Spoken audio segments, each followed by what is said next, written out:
I'll do it. I recorded in 8th period, which is not the best class to record in. Did you say that on the recording? Oh, it is recording? No, you have to keep going. Sorry, you guys. I love you. Alright, let's look at example C. I did that all the time when I was recording the girls' basketball games. I would talk. Yeah.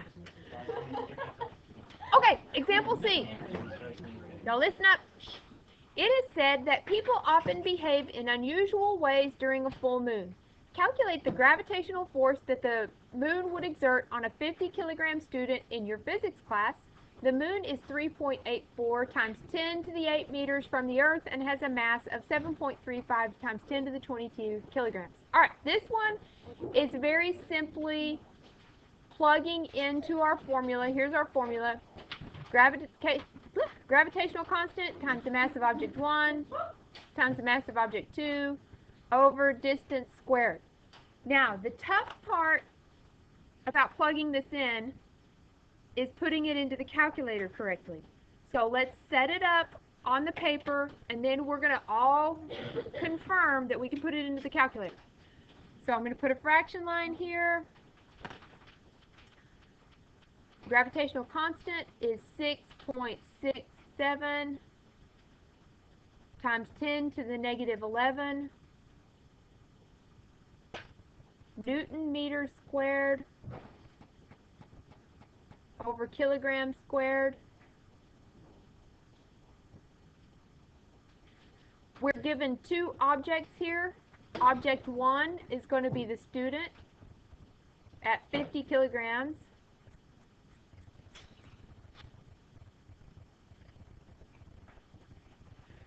Object 2 is the moon at 7.35 times 10 to the 22 kilograms.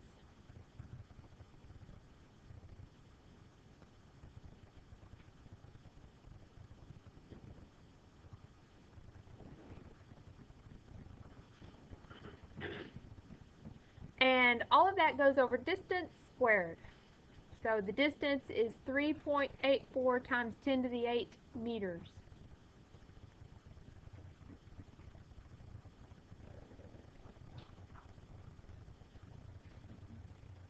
And we're going to square that. Okay. Turn on your calculator. Clear the screen.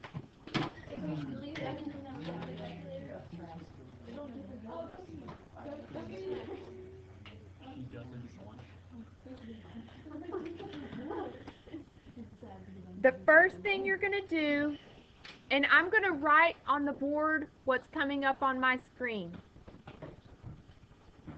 So the first thing you're going to do is open 3 parentheses. And then put in 6.67 second function double E negative 11 close parentheses. So it should look like this. 6.67 second function double E is just going to look like an E on your screen. You need to make sure you hit the negative sign and not the minus sign. So it's going to be negative 11 close parentheses, open parentheses, 50 close parentheses, open parentheses, 7.35 second function double E 22 close parentheses, and then close the parentheses again. And what we just did is we put everything that's in the numerator in parentheses. Now divided by, When you close it one more time? not yet, Oh. not yet. Divided by, open parentheses twice, and then you're going to put in 3.84 second function double E 8 close parentheses, squared, close parentheses, and close parentheses again, and that last parentheses is for the whole fraction. Wow. Enter? Enter. 0.001662343. You got it. Fully. I said it fully first. I said the whole thing first. Okay, so we found force to be 0.166 times, or no, 0.16, 0.166. So we're going to convert that to scientific notation. That's 1.66 times 10 to the what? -3. And let's look at these units up here in the problem. Let's take care of these units.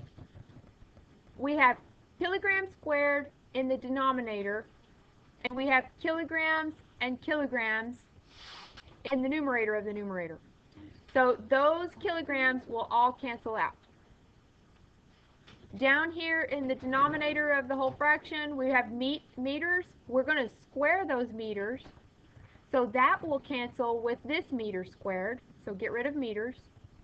The unit you're left with is newtons. And we were looking for newtons. We were looking for force. That's newtons. So here's your answer. Wow. Wasn't that fun? Yes. Oh. All right. That reminded me of. Oh no. It gets better. I don't know how I'm going to remember how to put it in the calculator. Write down what she wrote. Yeah, just write all that down. Copy it down. Yeah. Even though I put that exactly in and it didn't work.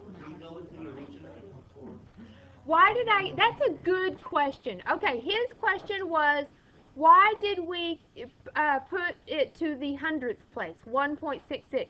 Well, the rules are, the sig fig rules are you go with the least number of sig figs that you were given in the problem.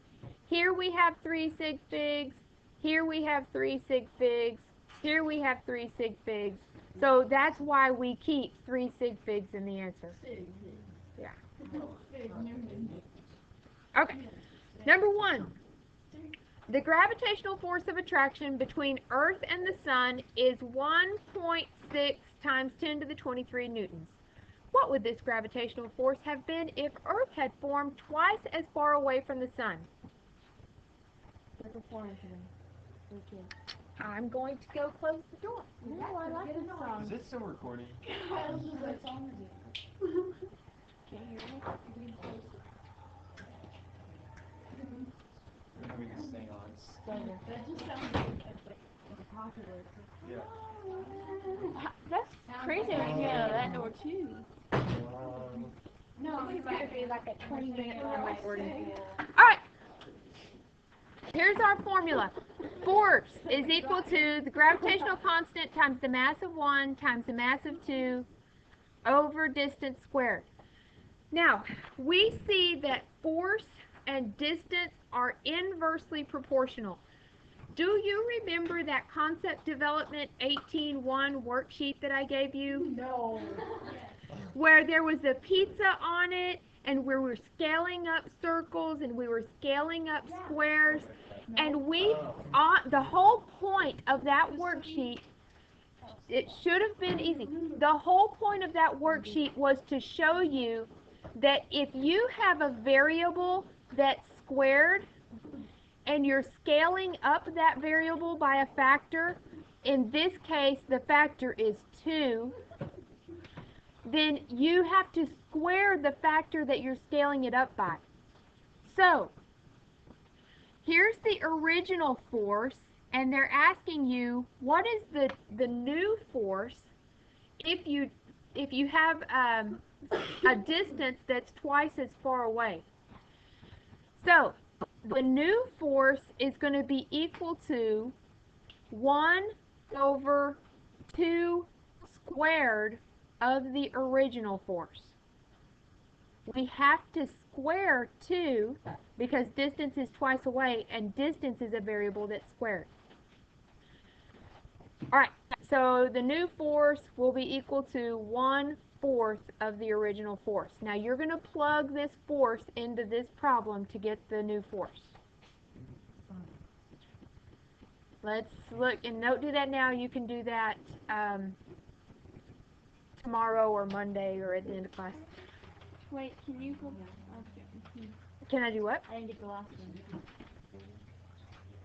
Nope.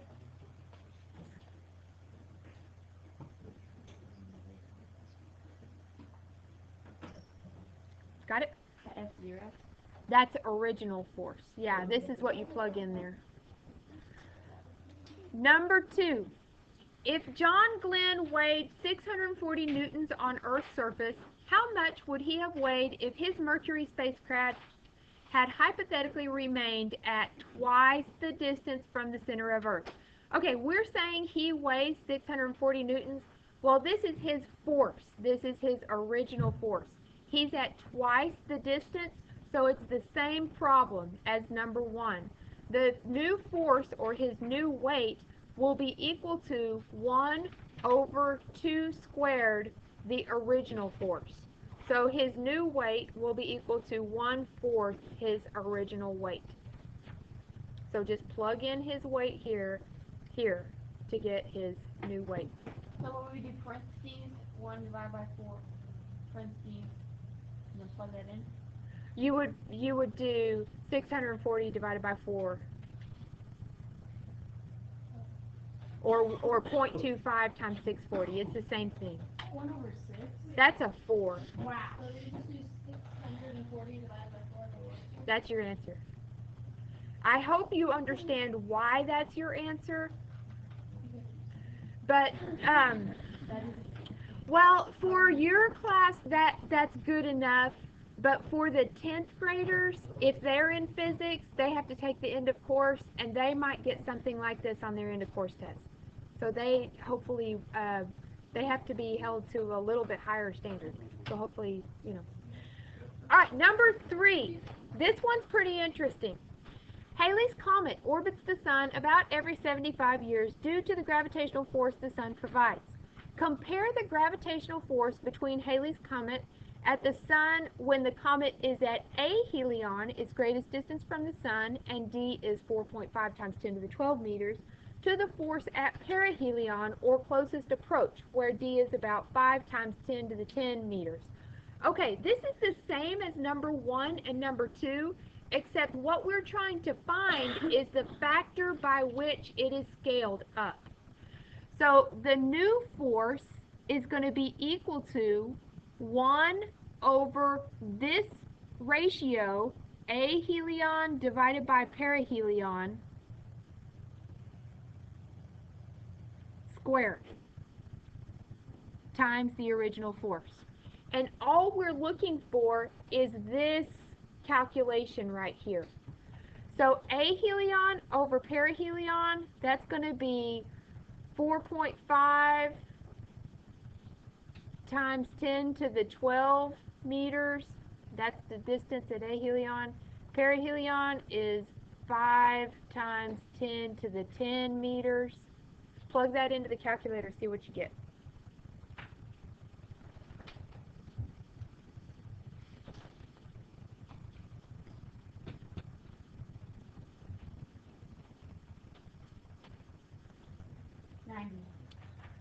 It is 90. So the force is going to be equal to 1 over 90 squared times the original force. So the force will be equal to 1 over 8,100 times the original force. This is the answer to the problem.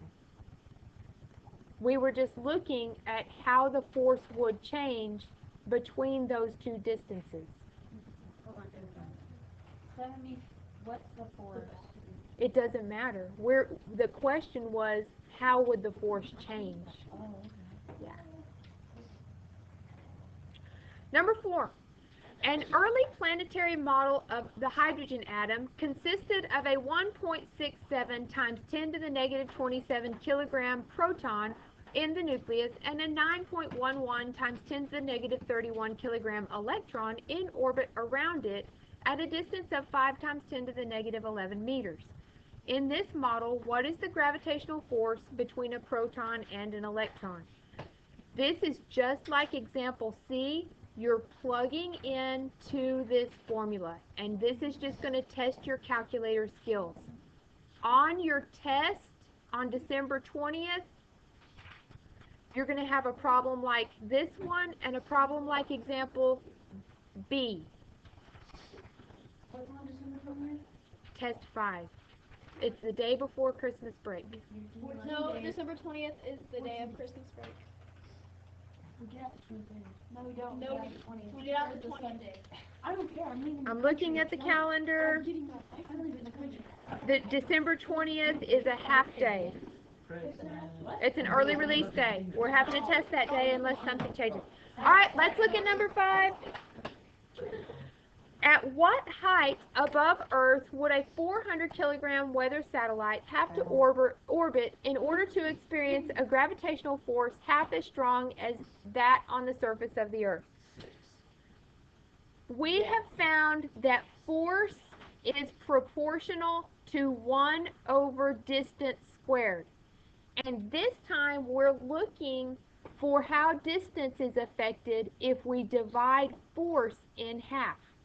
And the answer to that is that distance will be equal to the square root of 2 times the original distance. The original distance was the radius of the Earth, so I put an R there. And you need to know what the radius of the Earth is. The radius of the Earth is equal to 6.38 times 10 to the 6 meters. Alright, so just plug the radius into this formula and you'll get the distance if the force is half as strong. This paper, hold on just a second. This paper is due Tuesday. Tomorrow we have a lab. Monday you're going to have the class time to work on the lab results and this paper. Since I was here, do you want me to